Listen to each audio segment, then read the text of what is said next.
Wow, I have heard, viewed, and watched people pray against delays. And we have put a spirit on delays. But today, I want us to share and talk about delays. Is this something spiritual? Is this something evil? Is this something bad? And when someone think you are going through a season of delays, what should you do? Especially when you're a Christian. You know, when you go through the Bible, you realize that many of the people of faith, God promised them, God called them.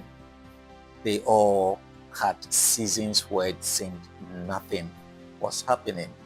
I mean, you can talk about Abraham.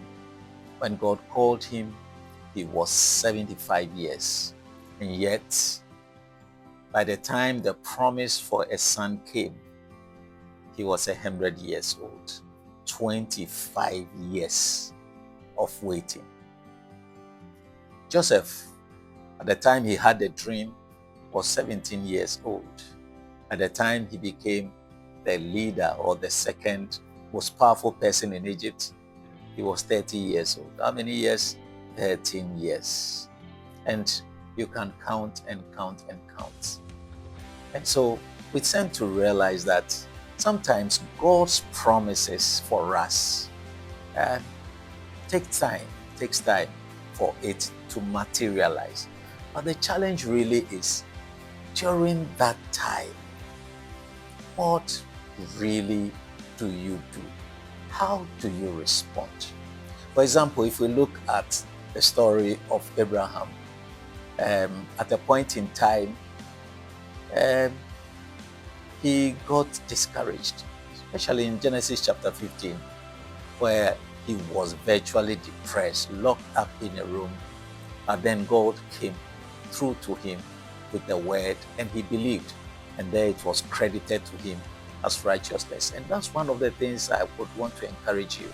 If you believe you are going through a season of delays, and it is within what God still wants you to do, at every point in time, you would receive a word of encouragement. It is just like somebody running a marathon.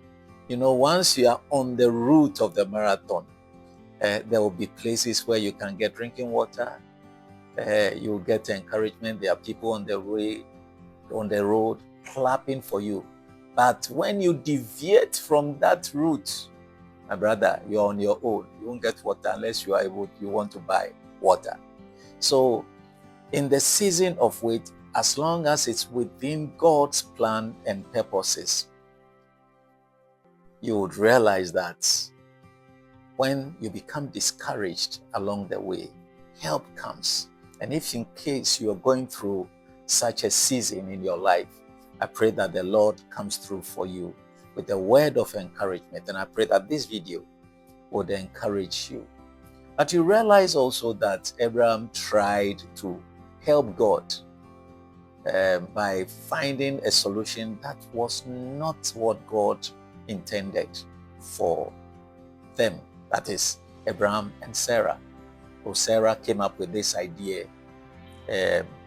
of her servant Hagar mothering a child that was a surrogate. And that process backfired.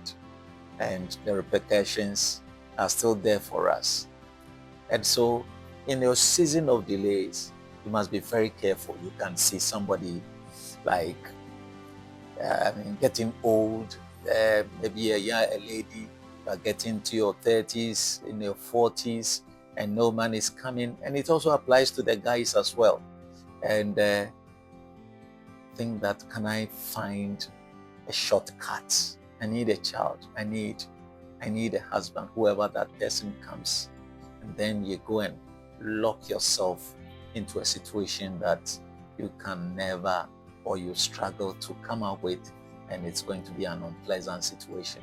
So in the season of waiting, you really need to be very, very careful of the choices and the decisions we make in that time.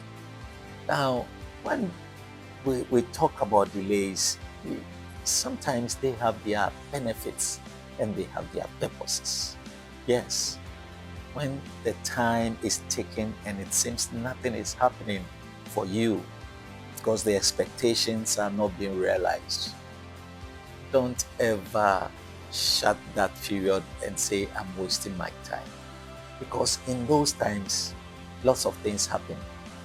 And one of the important things that happen is that we develop character, we develop resilience, we develop humility, we develop patience.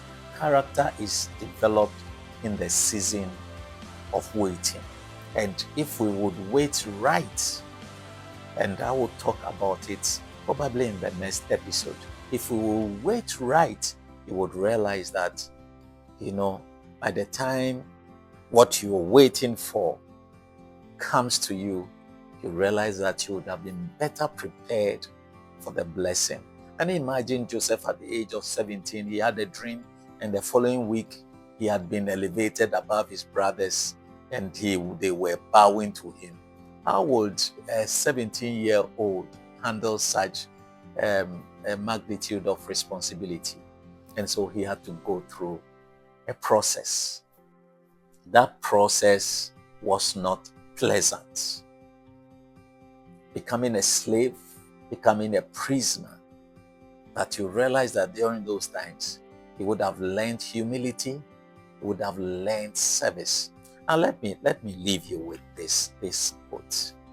God is more interested in your character than your blessing.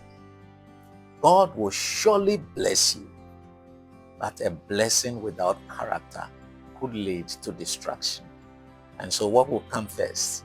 Character development comes first.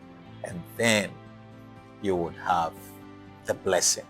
Then you would have matured, grown, have better perspective about life and about the way to handle yourself when the blessings come. And so Joseph will say, you meant it for evil, but God meant it for good, for the saving of many lives. Joseph had matured. He had grown and seen that it was not his brother's fault. It was God at work. That whatever they did, they were actually fulfilling God's plans and purposes for himself.